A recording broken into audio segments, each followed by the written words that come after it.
नमस्कार, मैं हूं नगमा। देश के अलग अलग हिस्सों से कुछ इस तरह की घटनाएं और ऐसी खबरें सामने आई हैं जो बहुत परेशान करती हैं, क्योंकि बात हमारे बच्चों की है और वो भी छोटे छोटे बच्चों की। तो काफ़ी चिंता है इसको लेकर। इन तमाम घटनाओं के बीच में जो मुख्य किरदार में है वो बच्चे हैं। कहीं गोली चली है, कहीं शराब पीकर मौत हुई है और कहीं एक खतरनाक गेम की लत ने जान ले ली है। तो हम इन 3 केसेस की बात कर रहे हैं। आपको हम 3 तस्वीर दिखा रहे हैं, एक एक करके देखिए इन तीनों तस्वीरों को। पहली तस्वीर में आप देख रहे हैं कि शराब से एक बच्ची की मौत हुई है। बताया जा रहा है कि गलती से बच्ची ने शराब पी ली। छत्तीसगढ़ के अंबिकापुर की है ये कहानी, जहां 3 साल की एक बच्ची ने धोखे से शराब पी ली। इतनी पी ली कि उसकी मौत हो गई है। जो दूसरी तस्वीर है वो बेहद खतरनाक है। दूसरी तस्वीर बिहार के सुपौल जिले की है। यहाँ पर नर्सरी में पढ़ने वाला एक बच्चा, लगभग 5-6 साल का होगा, वो स्कूल में अपने बैग में बंदूक लेकर आ गया और उसने 10 साल के एक दूसरे बच्चे पर फायरिंग कर दी, जिसमें कि वो दूसरा बच्चा घायल हुआ, उसके हाथ पे गोली लगी। और तीसरी तस्वीर जो आप देख रहे हैं वो ऑनलाइन गेमिंग के नुकसान की कहानी है। ये महाराष्ट्र के पुणे से कहानी सामने आई है, जहां पर 14-15 साल के एक बच्चे ने ऑनलाइन गेम ब्लू व्हेल के चलते अपनी जान दे दी। ये जो ब्लू व्हेल गेम है ये पहले भी खबरों में रहा है इन्हीं गलत वजहों से। तो ये तीनों घटनाएं बहुत चौंकाने वाली हैं और ये कई तरह के सवाल पैदा कर रही हैं। तो ये एक खतरनाक बात है जिससे हमें ये चिंता होती है कि किस तरह की राह पर चल रहे हैं हमारे बच्चे। एक एक करके हम आपको तस्वीरें दिखा रहे हैं, विस्तार से बताते हैं। सबसे पहले बिहार की कहानी आपको दिखाते हैं। उसके बाद हम बातचीत भी करेंगे एक्सपर्ट से इस मुद्दे पर। तो बिहार की जो घटना है वहाँ क्या हुआ ये बता रहे हैं। ये जो घटना है ये सुपौल ज़िले की है, बिहार के सुपौल की है। यहाँ पे त्रिवेणीगंज के लालपट्टी नगर के एक स्कूल में ये मामला सामने आया कि नर्सरी में पढ़ने वाला 5 साल का एक बच्चा अपने स्कूल बैग में एक हथियार छिपाकर स्कूल आया। इसके बाद स्कूल प्रार्थना से पहले ही तीसरी क्लास के बच्चे को उसने गोली मार दी। जिस बच्चे को गोली मारी उसकी उम्र 10 साल है और वो तीसरी क्लास में पढ़ता है। बच्चे के बाएं हाथ में गोली लगी है और वो बच्चा घायल है। घायल बच्चे का अस्पताल में इलाज हुआ है। पुलिस ने जांच शुरू कर दी है। स्कूल प्रबंधन पर सवाल उठ रहा है कि आखिर इतनी बड़ी लापरवाही कैसे हो गई, बच्चा स्कूल के बैग में बंदूक लेकर अंदर कैसे आ पाया। तो आपको पहले सुनाते हैं कि यहाँ पर जो पीड़ित बच्चा है उसके घर वालों का क्या कहना है।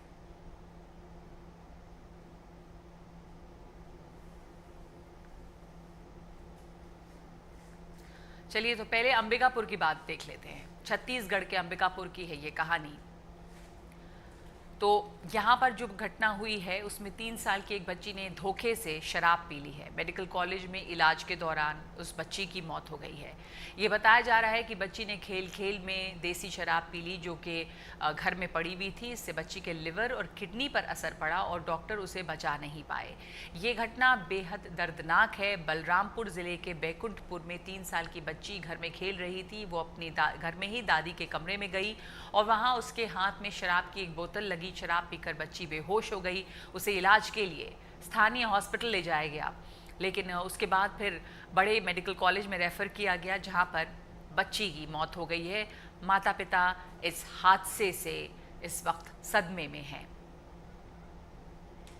मेरा बच्चा सुबह उठा, दूध नहीं पिया था तो खेलने चल गया। तो मैं इधर धंधा काम कर रहे थे, मतलब झाड़ू पोछा।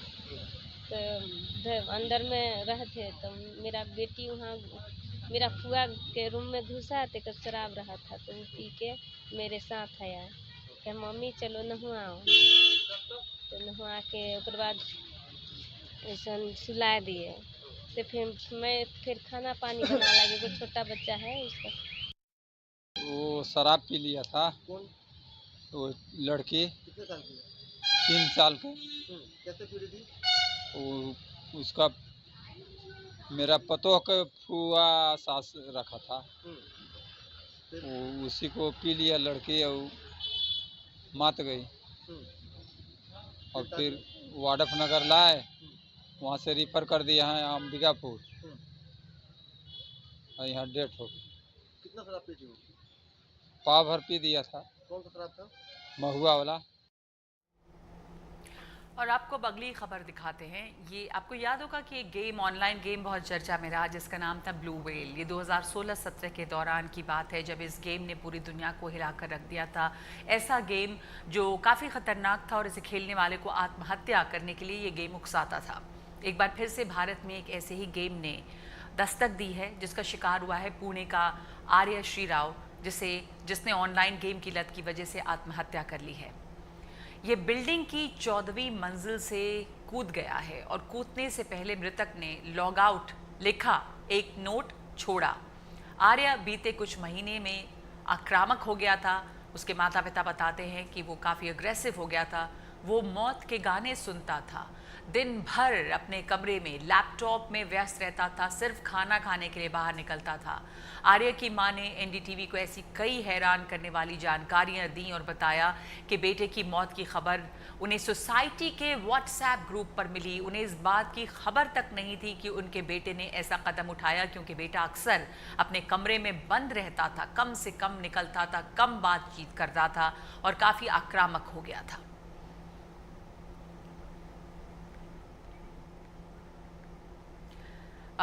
हमारे साथ इस पर बातचीत करने के लिए दो एक्सपर्ट्स मौजूद हैं। हरप्रीत सिंह ग्रोवर से आपको मिला दें, जिन्हें लोग द क्यूरियस पेरेंट के नाम से जानते हैं क्योंकि वो फाउंडर हैं द क्यूरियस पेरेंट के, और मीमांसा सिंह तंवर हैं जो क्लिनिकल साइकोलॉजिस्ट हैं फोर्टिस हॉस्पिटल में। हरप्रीत, ये 3 अलग अलग घटनाएं हैं। ये दो जो है वो बहुत चिंताजनक है। एक तो वो शराब पीकर मौत, एक हादसा है जो देसी शराब पीकर एक छोटी बच्ची मरती है, लेकिन एक छोटा बच्चा नर्सरी में पढ़ने वाला अपने बैग में स्कूल में बंदूक लेकर आता है और दूसरे बच्चे पे हमला भी करता है। दूसरा ये ब्लू व्हेल गेम जो आत्महत्या के लिए उकसाता है।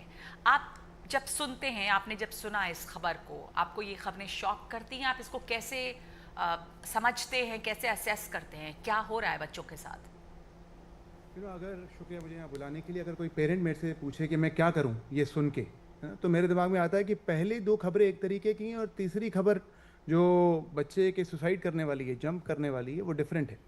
पहली 2 खबर ऐसी है कि जिसमें बड़ों ने बच्चे के आसपास कुछ ऐसा रख दिया तो बच्चों के आसपास नहीं होना चाहिए, चाहे वो दारू की बोतल है, चाहे वो बंदूक है। ये चीज़ें बच्चों के आसपास खतरनाक है क्योंकि उनको नहीं पता इसके साथ क्या करना है।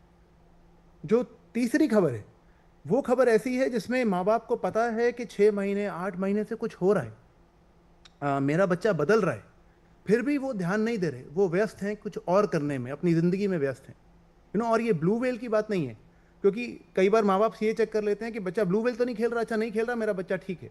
बट अगर एक बच्चा मोबाइल के कारण, किसी भी चीज़ के कारण एक शेल में जा रहा है और मरने के बारे में बार बार सॉन्ग सुन रहा है, तो आपको बच्चे को लाइफ से एंगेज कराना पड़ेगा, है ना। तो पहली तो ऐसी घटना है जो कभी भी हो सकती है, लेकिन तीसरी वाली में बहुत समय था पेरेंट्स के पास देखने के लिए कि क्या हो रहा है मेरे घर में।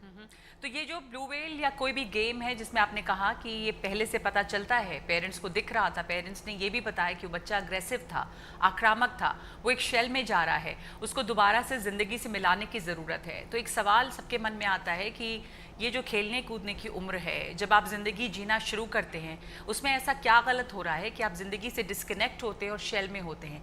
तो एज अ पेरेंट, बहुत सारे पेरेंट ये जानना चाहते होंगे, हम सबका ये सवाल है कि हम क्या गलत कर रहे हैं, क्यों बच्चे इतनी कम उम्र में शेल में जा रहे हैं, उदास हो रहे हैं। डिप्रेशन जो है बहुत फैशनेबल लगता है कि दुनिया बहुत बुरी है, आप अपने कमरे में बंद हैं, आप किसी से मिलना नहीं चाह रहे हैं। तो हरप्रीत जी, आप इस पे ऊपर लगातार रिसर्च करते हैं, आपको क्या बदलाव दिख रहा है समाज में, बच्चों के जहन में? तो नगमा जी, एक जो अभी किताब पे आई है एंशियस जनरेशन करके, जिसमें एसेंशियली ये प्रूव किया है कि जब से मोबाइल आया है बच्चों के हाथ में, तब से एंग्जाइटी, डिप्रेशन, सुसाइड, ये सब इंक्रीज़ हुआ है। इसका क्लियर कोरिलेशन है। तो अगर हम, और इसके कारण हम सब घर में बहुत ज़्यादा रह रहे हैं और बाहर नहीं जा रहे हैं, घर से बाहर 4 दीवारी में कैद हैं, उससे बाहर नहीं जा रहे हैं। दूसरी चीज़ जो पेरेंट्स पूछते हैं अपने बच्चे के लिए क्या करूं, तो मैं कहता हूं आप एक चीज़ कर सकते हैं जो आपके माँ बाप ने आपके लिए किया था, जो आज की जनरेशन अपने बच्चों के लिए नहीं कर पा रही है, वो है समय। तो बच्चों को छोटी उम्र से समय चाहिए, प्यार चाहिए, अगर वो माँ बाप के साथ समय बिताएंगे, माँ बाप उनको बाहर लेके जाएंगे तो बाहर जाने की आदत पड़ेगी। लेकिन अगर माँ बाप बिजी हैं, वो खुद लैपटॉप मोबाइल पे लगे हुए हैं, ऑफिस का काम है, और ऐसा नहीं कि कुछ गलत कर रहे हैं, सब जीने की कोशिश कर रहे हैं, सब पैसा कमाने की कोशिश कर रहे हैं ताकि बच्चों का भविष्य बेटर हो जी। लेकिन इस सब में क्या होता है, बच्चे के लिए समय नहीं मिलता और बच्चों को लाइफ से एंगेज का मतलब चाहे नेचर से एंगेजमेंट हो, चाहे पेट से एंगेजमेंट हो, चाहे ह्यूमन बींग से एंगेजमेंट हो, ये सब रह जाता है। और एक बहुत इंटरेस्टिंग चीज़ मैं बताना चाहता हूँ कि मोबाइल फ़ोन बच्चे के हाथ में पहले इसलिए आता है क्योंकि बच्चा बोलता है मेरे दोस्तों के पास है, मुझे भी चाहिए, मैं उनसे चैट करना चाहता हूँ। तो जब और बच्चे ये कहते हैं कि मेरे दोस्तों के पास है, तो एक अलग तरह की कॉम्प्लेक्स से गुजरते हैं बच्चे। मैं आपको शामिल करूं उसमें मीमांसा जी के कई बार बच्चे आके घर में अगर ये कहें कि मेरे पास फ़ोन नहीं है या मेरे पास स्मार्टफोन नहीं है, दूसरे दोस्तों के पास है, या मेरे पास फलाना चीज़ नहीं है मेरे दूसरे दोस्तों के पास है, चाहे वो बड़ी गाड़ी हो, चाहे वो बड़ा घर हो, चाहे वो फ़ोन हो, लिस्ट एंडलेस है, कुछ भी हो सकता है। तो बच्चों को के जहन में क्या चल रहा होता है, उनकी साइकोलॉजी क्या होती है, और माँ बाप के लिए ऐसे में सही एडवाइस क्या होगी? क्या ये कि हम उन्हें वो चीज़ ला के दे दें कि उन्हें हीन भावना ना हो, या फिर ये समझाना ज़रूरी है कि क्या आपके लिए ज़रूरी है क्या नहीं? आप एज अ साइकोलॉजिस्ट क्या सुझाव देंगी? देखिए, मुझे लगता है कि हमारे ज़माने में जो मीडिया है, ये एक चेंज है जो हमारे लाइफस्टाइल में है, और बच्चों के साथ हो चाहे बड़ों के साथ हो, बहुत ही यंग उम्र से बच्चों का एक्सपोजर मीडिया की तरफ होता है। इस चीज़ को हम नकार नहीं सकते, इस चीज़ को हम बिल्कुल बंद नहीं कर सकते। हमें ये समझना ज़रूरी है, जब बच्चे इन चीज़ों को एक्सपोज होते हैं, ऑब्जर्वेशनल लर्निंग एक चीज़ होती है जो बच्चे देख करके चीज़ों को सीखते हैं, उन्हीं चीज़ों को फॉलो करते हैं। स्पेसिफिकली यंग बच्चों की जब हम बात करें, उनके लिए इमिटेशन एज अ बिहेवियर एक चीज़ होती है, जो वो देखेंगे उस चीज़ को वो फॉलो करेंगे। दूसरी चीज़ मुझे लगता है कि मीडिया लिटरेसी वो चीज़ होना बहुत ज़रूरी है। चाहे आप हो, चाहे हम बच्चे हो, चाहे हम लोग हो, हम सबको ये नहीं पता कि आजकल के टाइम में मीडिया के साथ कितना एंगेज करना ज़रूरी है, किस तरह का कंटेंट को हमें फिल्टर करने की ज़रूरत है, और उस तरह की नॉलेज रखना अपने लिए और अपने बच्चों को देने के लिए वो बहुत ज्यादा जरूरी है। एक और समस्या होती है मीमांसा जी, एक पेरेंट के तौर पे एक और समस्या होती है जब आप कहती हैं कि कितना समय हम एक्सपोज करें, चाहे हाथ में फ़ोन हो चाहे टीवी हो, किसी भी तरह के मीडिया से कितना एंगेज करें। तो ये थियोरेटिकली सब लोगों को पता है कि किस उम्र के बच्चों को कितना देना चाहिए, चाहे आधा घंटा हो चाहे 1 घंटा हो मैक्सिमम। पर उसमें भी समस्या है, ये जो आक्रामकता बच्चों में दिखती है, खास करके प्री टीन जो बच्चे थोड़े बड़े हो गए, 10 साल 11 साल, कई मैंने ऐसी भी रिपोर्ट्स देखी हैं, खबरें आई हैं, जब बच्चे अग्रेसिव हो जाते हैं अगर माँ बाप उनके हाथ से फ़ोन ले लें, टैब ले लें, या उन्हें स्क्रीन टाइम ना दें, तो कैसे डील करना चाहिए? 2 चीज़ें ज़रूरी हैं इसमें। पहली चीज़ ये सवाल कि किस उम्र में बच्चों को फोन होना चाहिए नहीं होना चाहिए, गिवन द फैक्ट कि ये कोई ऐसी चीज है जो हमारे सामने 24 घंटे है, वो सवाल ही अब आजकल की टाइम में कहीं ना कहीं नकारात्मक मीनिंगलेस हो चुका है। मुझे ये लगता है कि हमें ये समझना जरूरी है, media literacy is the answer to this. दूसरी चीज, बच्चों को मीडिया लिटरेसी से मतलब ये है कि हम पहले ये बात करें यंग एज से कि बच्चों को हमें ये समझाना है कि इंटरनेट सेफ्टी में क्या इंफॉर्मेशन जो है अपनी शेयर करनी चाहिए, क्या नहीं करनी चाहिए। बच्चों के पास गेमिंग आती है, बहुत जल्दी उम्र से आती हैं, पेरेंट्स का थोड़ा मॉनिटरिंग होना बहुत जरूरी है। आप नेगेटिव इंटरैक्शन जितना बच्चे के साथ करेंगे कि ये चीज नहीं करनी, बिल्कुल नहीं करनी, उतने बच्चे के अंदर एक्साइटमेंट और क्यूरियोसिटी उस चीज को लेके बढ़।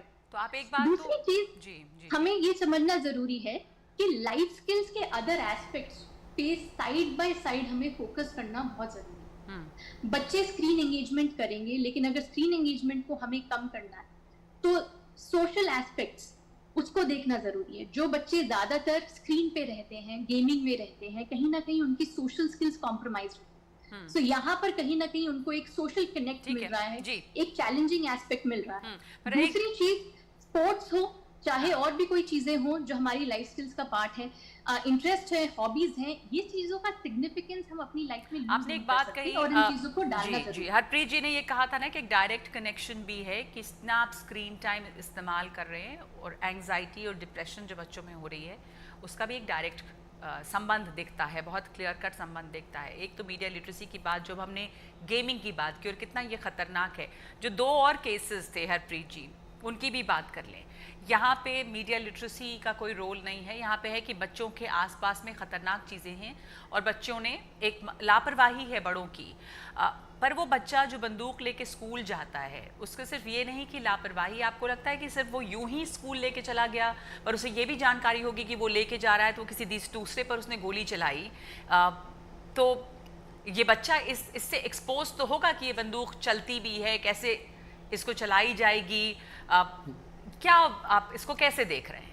हाँ, तो हमें पूरी स्टोरी नहीं पता कि बच्चे ने क्यों चलाई, बट मैं कह रहा हूँ अगर वो 5 साल का बच्चा है, 6 साल का बच्चा है, बंदूक का ट्रिगर कभी भी दब सकता है।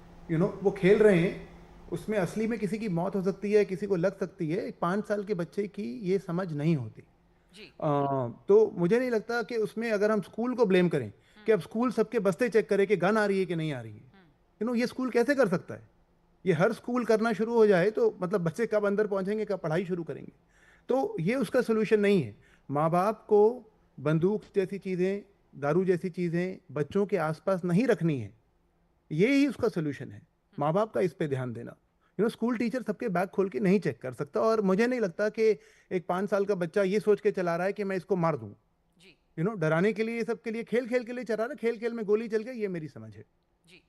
नहीं, आप सही कह रहे हैं कि ये स्कूल की जितनी गलती, उससे ज़्यादा गलती जो है हमारे अभिभावकों की, माँ बाप की है कि बच्चों के आसपास आप इस तरह की चीज़ें रख रहे हैं जो ख़तरनाक है। एक आखिरी आपसे कमेंट चाहती हूँ हरप्रीत जी, कि जो भी अभी ये 3 केसेस हैं, लेकिन सोसाइटी में जो एक प्रॉब्लम दिखती है हमारे बच्चों के साथ और युवाओं के साथ, एक डिस्कनेक्ट दिखता है, अग्रेशन दिखता है, उसका सीधा कोरिलेशन है स्क्रीन टाइम से और सोशल स्किल्स कम हो रही हैं। तो इस पर कुछ आप एडवाइस देंगे? मैं कह रहा हूँ जब हम स्क्रीन टाइम पे जाते हैं, एक ये है, अगर आपका बच्चा 2 साल से कम का है, स्क्रीन टाइम 0 कीजिए। 2 साल से ऊपर है तो 2 घंटे तक भी रख सकते हैं, ठीक है? तो आई एम सेइंग ये रिसर्च बोलती है। लेकिन प्रॉब्लम स्क्रीन टाइम का नहीं है। प्रॉब्लम मेरे हिसाब से ये है कि बच्चे जिंदगी से नहीं जुड़ रहे जी। बच्चों का जिंदगी से जुड़ना, उनको प्यार मिलना जरूरी है, उनका आगे प्यार देना जरूरी है। जिंदगी से अपने बच्चे को जोड़िए, उस पर ध्यान दीजिए। स्क्रीन टाइम अगर बच्चे के पास होता है, हम अगर बोलते हैं लेते हैं और वो रो रहा है, मैं क्या करूं? इसका मतलब हमें बच्चे की चिंता नहीं है, हमें खुद की चिंता है कि वो रोएगा तो फिर मैं क्या करूंगी। सही बात है कि जब उनको बहलाने के लिए आप फौरन स्क्रीन दे देते हैं तो आप उनको समय नहीं दे रहे हैं, जिंदगी से उन्हें जोड़ नहीं रहे हैं। इन बातों पर हम आगे भी चर्चा करेंगे आपसे किसी और मौके पे। आज के लिए इतना ही वक्त है। हरप्रीत जी धन्यवाद आपका, और मीमांसा जी आपका भी बहुत शुक्रिया हमारे साथ जुड़ने के लिए। 5 की बात में एक ब्रेक ले रहे हैं हम, और फौरन ब्रेक के बाद लौटते हैं। इजराइल और हमास की जंग में एक नया मोड़ आ सकता है, क्योंकि ईरान में एक बहुत बड़ी घटना हुई है। हमास का पॉलिटिकल चीफ इस्माइल हानिया मारा गया है। हानिया मंगलवार को ईरान के राष्ट्रपति मसूद पेज़ेश्कियान के शपथ ग्रहण समारोह में भाग लेने के लिए तेहरान में था। ईरान के इस्लामिक रेवोल्यूशनरी गार्ड कोर यानी IRGC ने बुधवार सुबह बताया कि तेहरान में हानिया के ठिकाने पर रात में मिसाइल से हमला किया गया, जिसमें हानिया और उसके एक बॉडीगार्ड की मौत हो गई। ईरान ने इजराइल पर हानिया की हत्या के आरोप लगाए हैं।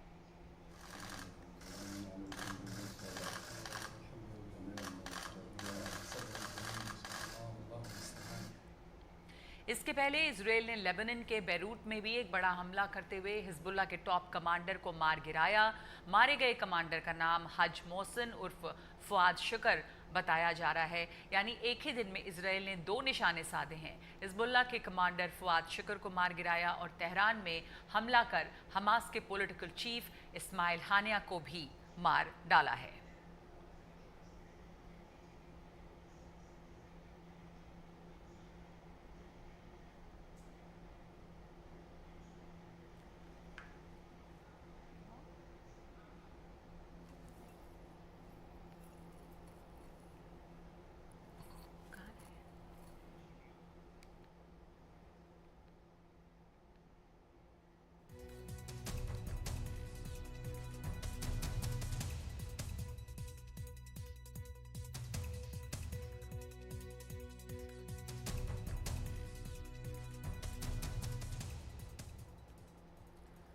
तो इस्माइल हानिया की भी मौत हुई है हमले में जो कि इजराइल ने किया है, और ये हमला तेहरान में किया गया। 5 की बात में इस वक्त एक ब्रेक ले रहे हैं।